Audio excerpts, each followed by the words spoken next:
자, 42,000달러. 한 1.3% 정도 올랐네요. 비트코인이 이제 뭐, 말씀드렸듯이 뭐 지금 당장 5월 5일 전까지는 없습니다. 그리고 0.5포인트 금리 인상까지도 선반영됐기 때문에 빠질 악재 없어요. 더 이상. 그리고 또 오늘 중요한 지표라기보다 이제 중요한 일정은 오늘 4월 21일 날 FOMC 베이지북 공개가 되죠. 그리고 아마 22일 날 넘어가는 새벽 자정해가지고 제롬 파월 연준 의장 연설이 있을 겁니다. 거기서 이제 어떤 얘기를 하느냐에 따라서 또 얘기가 나올 거고, 비트코인, 이더리움 항상 뭐 상승하면 비트코인, 이더리움 먼저 이렇게 상승한다는 거 좋습니다. 비트, 이더 위주로 무조건 보시면은 그냥 코인 이슈가 비트, 이더만 왜 담아라, 지금 비트, 이더밖에 안 된다 말씀드린 이유는 아실 거예요. 그냥 갖고 계신 분들은 딱 그냥 그 비교를 할 분들은 딱 그게 좋아. 업비트에 그냥 알트를 한 1,000원어치, 한 10,000원어치 사놓고, 그리고 또 비트코인이나 이더리움 한번 담아보세요. 빠졌을 때 사놓고 또 올랐을 때 또 사놓고, 그러면 상승률이 얼마나 되는지, 그리고 하락했을 때는 하락률이 얼마나 차이가 나는지. 코인이슈 같은 경우는 분석을 하기 때문에 제가 업비트 그 계정에 최소 수량, 구매할 수 있는 최소 수량을 해가지고 막 여러가지 있습니다. 몇십 가지 코인이. 근데 보시면 비트코인, 이더리움만 못해요. 자발트들 절대 못 따라갑니다. 그렇기 때문에 무조건 비트코인, 이더리움 지금 장에서는 수요 들어오면 비트코인, 이더리움 밖에 없다는 거 말씀을 드리고, 자, 마이크로소프트 1.7%, 애플 1.4%. 자, 미국 증시 반등했습니다. 많이 떨어졌다가 또 이렇게 반등을 했고, 우리 비트코인 시장도 우상향을 하고 있어요. 상승을 하고 있고 42,000달러 다시 회복을 했죠. 롱 비율 73%, 좀 많이 떨어졌죠. 롱 비율이. 지금 뭐 거시적 경제 상황도 그렇고 국채 금리도 그렇고 계속해서 지금 안 좋다 보니까 롱이 늘어날 수가 없기 때문에 지금 뭐 애널리스트라던가 뭐 아니면 전세 뭐라 그럴까, 좀 차트리스트들 유명한 분들 이제 분석하는 거 보면은 한 44,000, 45,000까지 찍었다가 다시 37,000, 6,000으로 또 하강을 할 거다, 그런 얘기들이 지금 나오고 있는데, 뭐 코인 이슈도 비슷비슷하게 생각합니다. 비슷하게. 그렇기 때문에 뭐 상승하는 데는 지금 제약이 되는 건 없어. 근데 상승은 할 수 있대. 어떻게 돼요? 큰 폭의 상승은 힘들다. 하방 압력으로 지금 찍어내리는 뭐 금리 인상이라던가 5월달, 6월달, 또 얼마 전에 또 장단기 금리 역전, 그런 지표들이 시장에 또 이렇게 위축감을 줄 수 있다는 거, 자, 말씀을 드리고, 넷플릭스 11년 만에 처음으로 가입자 감소, 주가 폭락. 자, 넷플릭스 주가 실적 발표가 나왔는데 코인 이슈가 넷플릭스 안 좋게 나올 거라 말씀드렸고 똑같이 안 좋게 나왔죠. 근데 뭐 요거는 누구나 다 예상할 수 있는 지표니까. 왜냐면은 뭐 넷플릭스가 지금 이제 코로나19가 팬데믹 19로 지금 그 엔데믹 19로 진행하고 있죠. 그래서 우리나라도 아마 지금 실외는 마스크를 벗고 실내만 쓰는 걸로 알고 있습니다. 4월, 한 5월, 6월쯤 가면은 이제 마스크도 일부분은 좀 해제가 되는 그런 이제 방역으로 좀 돌아갈 것 같은데, 미국도 마찬가지로 전 세계가 지금 다 엔데믹으로 가고 있고, 뭐 오미크론 뭐 코로나보다는 감기나 독감이다, 그렇게 지금 보고 있는 것 같아요. 그렇기 때문에 넷플릭스 같은 경우 이제 집안에서 활동을 하기 때문에, 뭐 지금 넷플릭스에서 러시아 우크라이나 전쟁 때문에 170만 명의 가입자를 놓쳤다, 이렇게 얘기를 하고 있는데, 그것도 그렇고 어떤 게 컸냐면 이제 소비 시장이 또 이제 바뀌었죠. 보통 이제 뭐 온라인 소비 시장에서 오프라인 시장으로 이렇게 또 외식도 많이 하게 되고 이제 집 밖의 활동이 늘어나게 되면서 넷플릭스도 이제 점유율도 줄었고, 그렇기 때문에 이런 그 기업들이 안 좋아질 건데, 넷플릭스 주가가 떨어졌다, 뭐 맞췄다, 뭐 내가 뭐 미리 말했다 얘기 말씀드리는 게 아니고, 넷플릭스가 적게 나왔고 지금 주가가 거의 한 25% 가까이 떨어졌다 조금 반등이 나왔죠. 넷플릭스 시가총액이 거의 뭐 삼성보다 클 정도로 이런 기업들이 25%가 빠진다? 그게 무슨 뜻일까? 그리고 넷플릭스가 빠졌어. 비트코인 시장에 어떤 영향을 끼칠까? 그게 중요한 겁니다. 오늘 그게 핵심이에요. 자, 요거 정리 한번 해드리고, 자, 우리 블러드 총재 이번엔 0.75% 금리 인상도 등장. 매해 가면 갈수록 계속해서 세죠. 처음에는 0.25% 뭐 0.25% 금리 인상을 6번 7번 하겠다 하더니 0.5% 해야 된다. 그래서 1년에 3.5포인트 막 금리 인상 해야 된다 얘기하고 있고, 이번에 뭐라 그래요? 한 번에 0.75포인트 5월달에 올려야 된다. 빠르게 중립금리에 도달하는 것이어야 한다. 이런 식으로. 그래서 3분기 중립금리 넘어선 이후 인플레이션 추가 하방 압력을 줘야 한다. 5월 빅스텝. 지금 뭐 5월 5일은 0.5% 그 금리 인상 거의 확실시 돼가고 있는 거고, 자 보시면은 뭐 연준에서 계속해서 뭐 총재도 그렇고 연준 의장도 그렇고 뭐 부의장도 그렇고 매파적인 발언만 하고 있습니다. 왜 이렇게까지 얘기를 하는 걸까? 정리 한번 해드릴게요. 자, 4월 21일 오늘 연준 베이지북 발표됩니다. 새벽 3시에 발표가 되고, 제롬 파월 연준 의장이 아마 22일날 이제 언급이 있고, 여기서 뭐 매파적인 발언을 한다, 뭐 긴축까지 얘기한다. 시장이 뭐 빠질 수 있겠죠. 단기적으로 빠져도 바로 반등할 수 있는 조건은 갖춰졌습니다 지금. 그래서 뭐 제롬 파월 연준 의장 발언이 긴축을 뭐 진짜 이렇게 실행한다 그런 정도까지 아닌 이상 크게 걱정하실 건 없을 것 같고,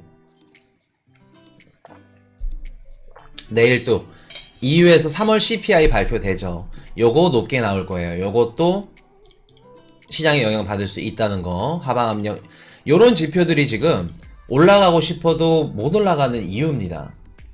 이러한 지표들이. 이해되셨죠? 내가 자산 투자자야. 자산시장 투자하려고 이제 들어왔어. 비트코인을 사려고 들어왔는데 내일 당장 제롬 파월 연준 의장 얘기한대. 그리고 내일 EU에서 또 CPI 발표돼. 우크라이나 전쟁으로 인해서 높게 나올 거 알아. 곡물 가격 미친듯이 올라갈 거 알아. 높게 나올지 아는데 이런 거 갖고 비트코인 투자할 수 있을까? 수요가 많이 들어올 수 있을까? 절대 못 들어오죠. 그렇기 때문에 3월달 4월달 박스권 형성 계속하면서 피가 말릴 겁니다. 투자자분들 우리. 그래서 뭐 최근에도 우리 비트코인 투자하신 분들, 뭐 우리 방송 보신 분들도 그렇고 한 1,200명 나갔어요. 인간 지표가 딱 바로 보입니다. 그게 나가신 게. 자, 이렇게 보시면 될 것 같고, 4월 미국 기업들 실적 발표, 넷플릭스 실적 발표됐고, 테슬라 이제 오늘 발표되는데, 자 지금 넷플릭스가 안 좋게 나왔어요. 70만 명의 뭐 가입자를 잃는 결과가 나왔고, 결과적으로 주가는 25% 이상 폭락을 했고. 자, 그럼 넷플릭스 실적 발표가 안 좋게 나온 게 우리랑 뭔 상관일까? 코인 이슈야. 실적 발표, 뭐 기업들이 실적 발표 좋게 나오면 주가랑 보통 연관이 있지 않냐? 근데 우리 비트코인 시장이랑 왜 연관이 있냐? 자, 보시면 그 뭐 넷플릭스가 좋게 나오고 나쁘게 나오고 그것보다도 지금 4월달 이제 계속해서 실적 발표 나올 겁니다. 미국 기업들이. 지금 비트코인 차트가 나스닥 선물 차트랑 같이 이렇게 커플링을 보이고 있고, 지금 보시면은 뭐 넷플릭스든 테슬라든 애플이든 이제 뭐 아마존이든 계속해서 기업들이 이제 실적 발표를 하게 될 건데, 우리가 예전 FOMC에서 그 배운 부분이 있습니다.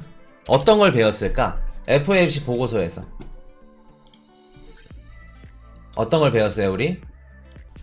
이래서 코인 이슈가 비트코인 가격이 오르면 왜 올랐는지, 떨어졌으면 왜 떨어졌는지 반드시 복습하고 예습하고 분석을 할 줄 알아야 비트코인 시장에 있어서 살아남을 수 있다고 말씀을 드렸죠. 자, 우리 둥던님은 그냥 지금 당장 방송하셔도 돼. 공부하시는 게 뒤집어져. 일치월장이야 그냥. 계속 이제 저랑 오래 해 오셨으니까 또 공부하시는 것도 그렇고. 자, 금리 인상 하더라도 경기 좋으면 자산시장 괜찮음. 금리 인상을 해. 긴축까지 한대. 그러면 원래는 금리 인상을 하더라도 자산시장이 빠지지 않습니다.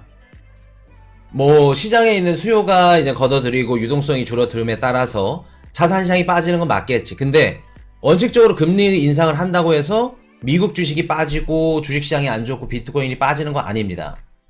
그러면 보통 금리 인상을 하게 되면 빠지지만 안 빠진다고 하면 어떤 전제가 있어야 될까? 경기가 좋아. 미국 기업들 기업 그 실적 발표가 좋게 나와. 지금 경기가 좋으면 금리 인상을 하더라도 빠지지 않는다는 겁니다. 이해되셨나요? 항상 연준에서 뭐라 그래요? 우리 금리 인상 할 거다. 대신 단 어떤 걸 전제에 깔았어요?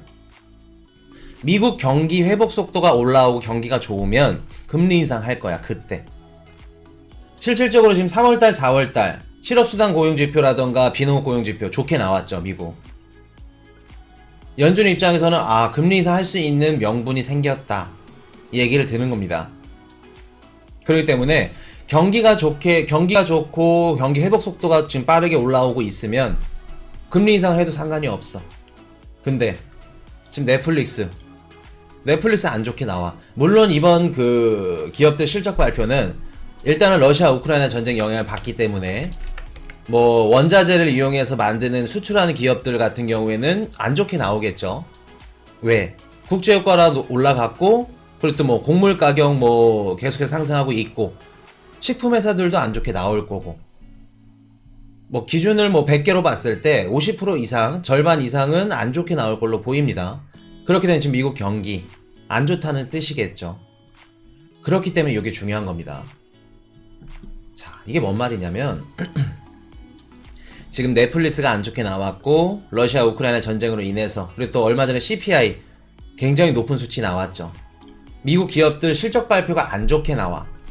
그러면 지금까지는 3월달, 4월달 비농업 고용지표라든가 고용수당 그 실업수당 지표가 고용지표가 좋게 나오면서 금리 인상을 막 0.5% 한다고 하더라도 비트코인이라든가 주식시장이 반등이 빠르게 올라왔죠. 경기가 좋으니까. 근데 실적 발표가 안 좋게 나온대. 그렇게 되면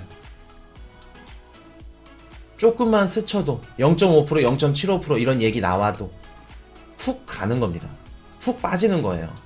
그렇게 되면 실적 발표가 안 좋고 어떻게 돼요?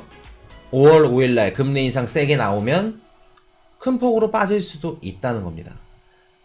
그렇다 해서 뭐 0.5% 그 금리 인상만 한다라도 뭐 그렇게까지 큰 폭은 아니어도 이해되셨나요?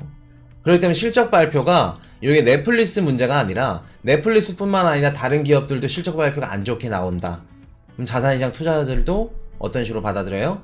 금리 인상을 세게 받아들인다. 그렇게 보시면 되겠습니다. 그렇기 때문에 실적 발표가 좋게 나오는 게 좀 중요한 거고 이번 달 자, 지금 보시면 그 블러든 연준 총재가 7.5%, 0.75%를 얘기를 하고 있죠. 올해만 금리 인상을 3.5% 인상해야 된다 주장을 합니다. 연준에서 왜 그럴까 이거? 지금 미국이 그 금리를 올려서 물가를 지금 잡고 싶어 할까? 진짜 물가를 잡고 싶어 할까? 미국이? 의문점이 드는 게 너무 많아. 아직까지는. 그렇기 때문에 일단은 기업들 실적 발표 나오는 거 보고 4월 월봉 마감 요거 어떻게 될지 어느 정도 예측이 가능하고 제일 중요한 거는 4월 20 오늘이랑 4월 21일 4월 22일까지 연준의장 그 발표 요거 중요합니다. 여기서 어떤 얘기를 하느냐에 따라서 5월 5일날 금리 인상 이제 구체적으로 알 수 있게 될 거 말씀을 드리고 Hey, I got a confession.